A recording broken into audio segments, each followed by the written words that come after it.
கிருபை உங்கள் வாழ்க்கையில பெருகுவதாக.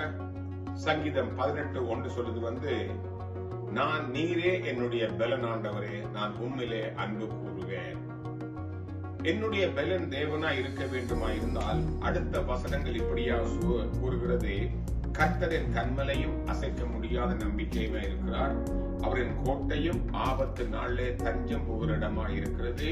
என் ரட்சகரும் எனக்கு விடுதலை தருகிறார் ஒருவரே. என் தேவன் நான் ஆராதிக்கிறவரும் என்னை உருவாக்கிய என் தேவனும் அவர் ஒருவரே. நான் நம்பி இருக்கிற என் துருகம் என் புகலிடம் அவர் ஒருவரே.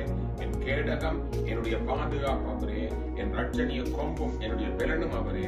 என் உயர்ந்த அடைக்கலமாய் இருக்கிற பெரிய அரணான பட்டணம் அவரே. அப்ப கர்த்தருக்குள்ளே மகிழ்ச்சியா இருப்பதே எங்களுடைய பலனா இருக்கிறது. கர்த்தருக்கு காத்திருக்கிறவர்களுக்கு புதுபல் அடைகிறான்னு வேதம் கூறுகிறது.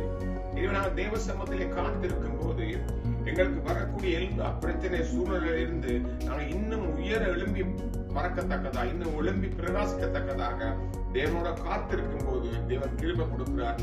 அந்த கிருபையினால் நாங்கள் அவருடைய பலனை கொடுக்கிறோம். இந்த காலவில் ஒருவேளை பலம் குறைந்தது போல வாழ்க்கை இருக்குமா இருந்தால் அவரே நமக்கு பலனாக இருக்கிற தேவன் அவருடைய வாழ்க்கையில பலன் கொடுப்பாராக. அவரை நம்பிக்கொள்ளும் போது, அவரை காத்திருக்கும் போது அவருடைய ரட்சிப்பு உனக்கு ஒரு பலனாக இருந்து வருடத்தை இந்த காலம் உதவி செய்வாராக. ஜெபிப்போமாக. கிருபையா நீர் கொடுத்த அருமையான கால விலைக்கு நன்றியப்பா. தேவரே நீர் பலனாய் இருப்பதனால் உண்மையிலே நாங்க மகிழ்ந்திருக்க உதவி செய்வீராக.